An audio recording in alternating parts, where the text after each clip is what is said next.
Sometimes a single no does more damage than a scandal. Prince George turned 12, the candles were ready, the cake was cut, and one simple request, a photograph with his beloved spaniel Orla, the dog who has padded faithfully beside him since childhood, should have been the easiest yes in the world. Instead, it was denied. Quietly, firmly, devastatingly. And that refusal revealed more than a preference about pets in pictures. It exposed the fracture line between two generations of royals, between an old order that worships form and a younger one determined to defend its children from being bent into brittle symbols. The plan for George's birthday was never meant to be a spectacle. No ballrooms, no ranks of courtiers, no flashbulbs drowning a boy in pomp. Just Anma Hall, sunlight on the lawn, laughter, and a camera catching an air as a child before duty makes him a monument. Kensington later released a portrait that looked precisely right, George, smiling, balanced, confident, the future visible but not crushing. Yet those who were there insist the picture hides a shadow. The undertone was unmistakable. The moment Orla was quietly led away, a boy's face changed.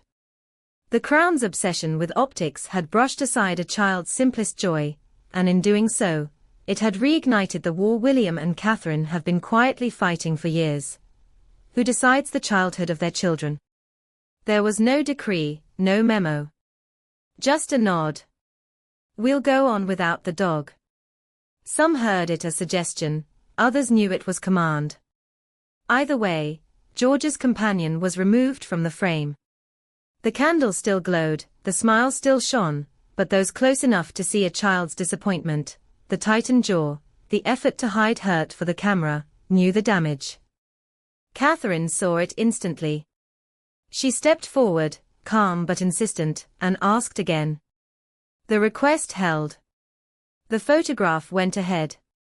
And later, when the noise had faded, George asked the question that cuts through all royal protocol, why?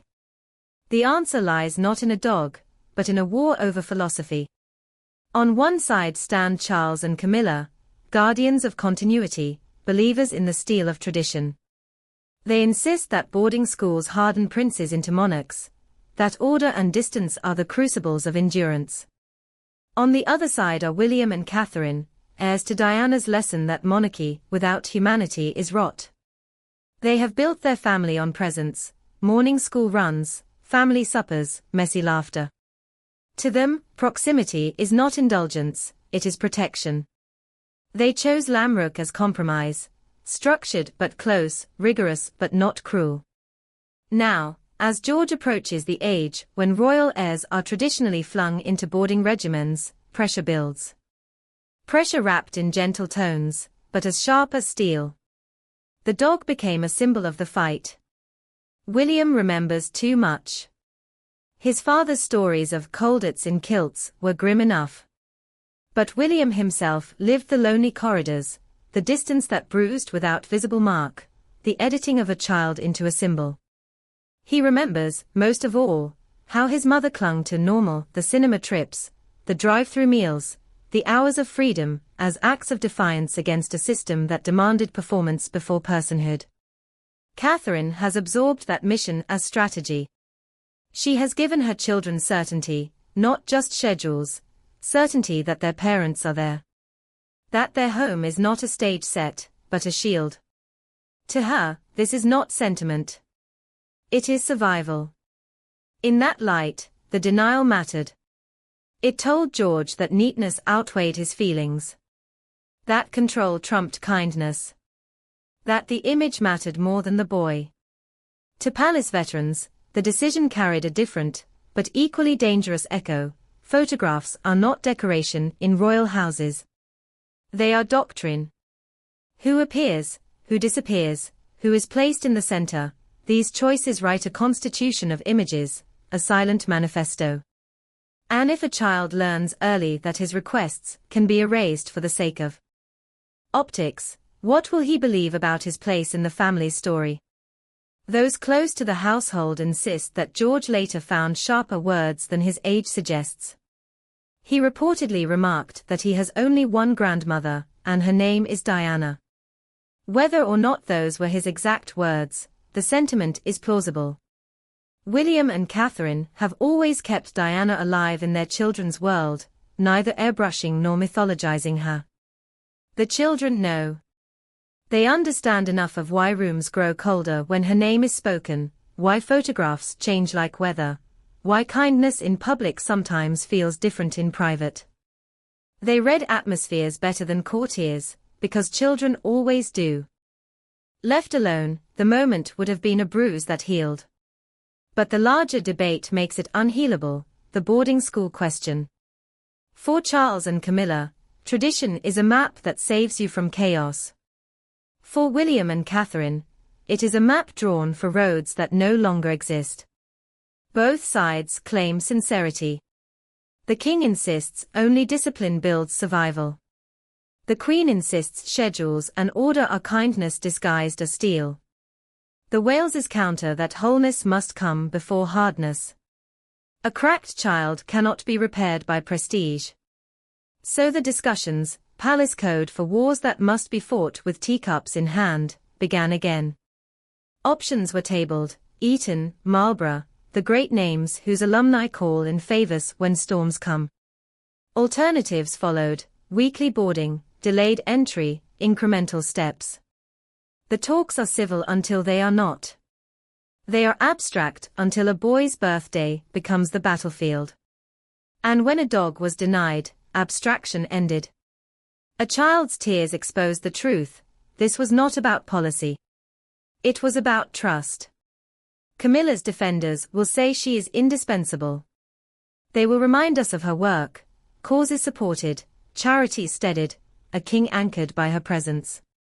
They will argue that order is mercy, that tidiness prevents drift. Her critics see something else: a chill that seeps into rooms, a refusal to bend to spontaneity, a determination to curate atmospheres even if it means silencing joy. Both portraits contain truth. But in that moment, what met William's eyes was not discipline. It was a boy's disappointment. And William does not mistake disappointment for trivia. He knows how it multiplies. He knows how it scars. He and Catherine acted, not theatrically, not with leaks or press campaigns, but privately, with precision. They drew their line: the children come first. Their feelings, their schooling, their birthdays will not be bent to optics.